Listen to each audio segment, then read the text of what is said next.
Hello there, gorgeous booktube community. I hit 1,000 subscribers a couple of days ago.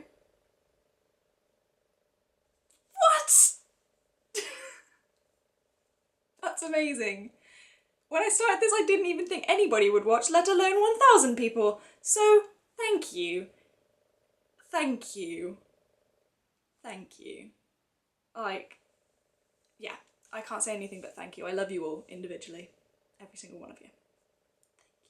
Moving on, I have a book haul for you guys today, and I'm going to split it into two sections. The first section is going to be books I bought before Bath, and the second section is going to be books I bought in Bath. The first couple of books I bought were courtesy of Andrew from Heavy Shelves. He posted a tweet saying, "I have found 99 books that I want," and naturally clicked on the link, stupidly, and then saw this list of books from the Penguin's Great Ideas series that were all amazing and beautiful. And basically what the Penguin Great Ideas series is, it's a series of great people, don't know how else to explain that, writing essays on things. So I had a look around and managed to get my hands on a couple of them. The first one is Silly Novels by Lady Novelists, which is written by George Eliot. And if that sounds weird to you, George Eliot was actually a woman using a man's name to get her stuff published, and she is now one of the most famous writers ever. It's basically her writing on feminism and the critique that they received for being authors in that time. So I'm very much looking forward to reading this. The next book I got in this series was Days of Reading by Marcel Proust, and it's basically a whole sort of book about why we read and what sort of causes us to read. And this should be really good. Marcel Proust is supposed to be extremely hard to read, but I'm going to give it a go anyway and see how it goes. And obviously, as many of you may know because of my really agitated Twitter comments about not receiving this book very quickly, I bought Eleanor and Park by Rowell, and wow. I am about 70 pages through it and I am hooked.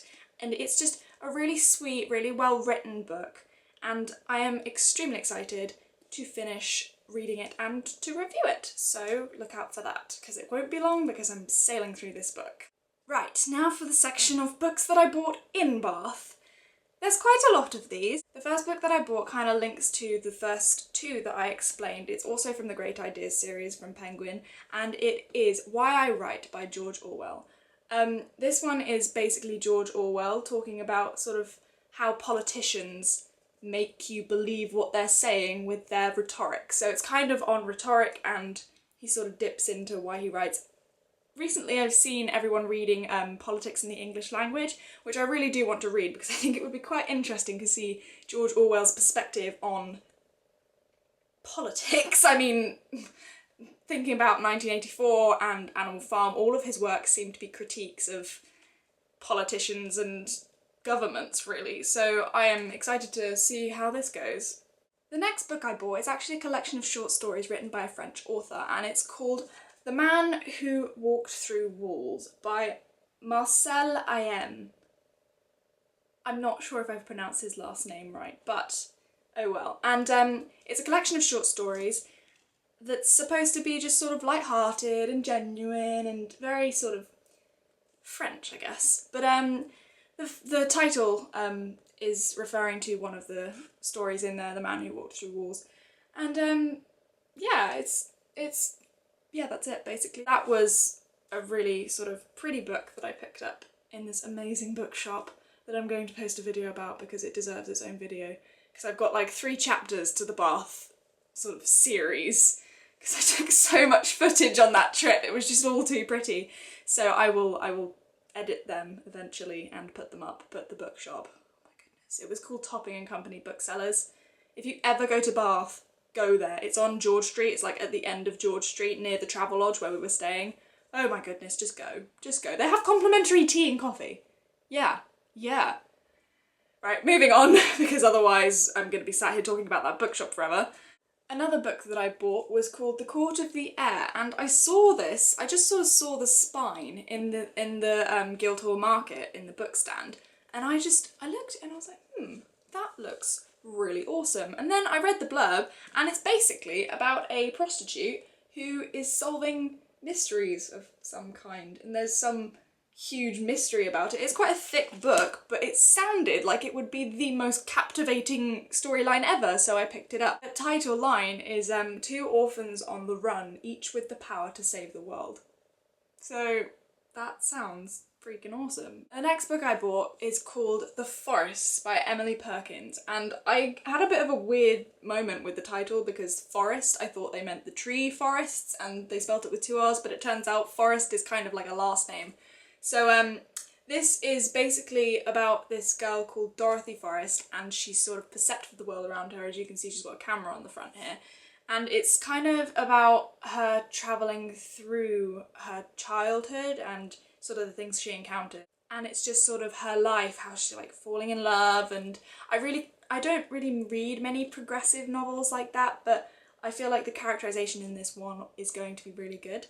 So I love good characters, and thus I picked it up. The next book I bought was St. Lucy's Home for Girls Raised by Wolves, and that is the title of one of the short stories in this book. It's another collection of short stories, and it's by Karen Russell, and I bought it because the spine was really pretty, and I saw St. Lucy's Home for, and I thought Miss Somebody's Home for Peculiar Children, which Jessie's always talking about. I'm sorry, you're gonna murder me because I got the name wrong. But oh well, I saw that and I thought, hey, it might be similar to that, and everyone's always going on about that book. So I picked it up, but it turned out to be short stories, but I read the blurb and it sounds amazing anyway. I will read the blurb because it's kind of hard to describe, it's very odd. It says, charting loss, love and the difficult art of growing up, these stories unfurl with wicked humour and insight. Two young boys make midnight trips to a boat graveyard in search of their dead sister, who sets sail in the exoskeleton of a giant crab. A boy whose dreams foretell implacable tragedies is sent to sleepaway camp for disordered dreamers. Cabin 1, narcoleptics. Cabin 2, insomniacs. Cabin 3, somnambulists. A minotaur leads his family on the trail out west, and finally, in the collection's poignant and hilarious title story, 15 girls raised by wolves are painstakingly re-civilized by nuns. That sounds hilarious, but I'm excited to read that actually, and yeah, yes, very excited. And finally, the last book I picked up is called A Game of Hide and Seek by Elizabeth Taylor.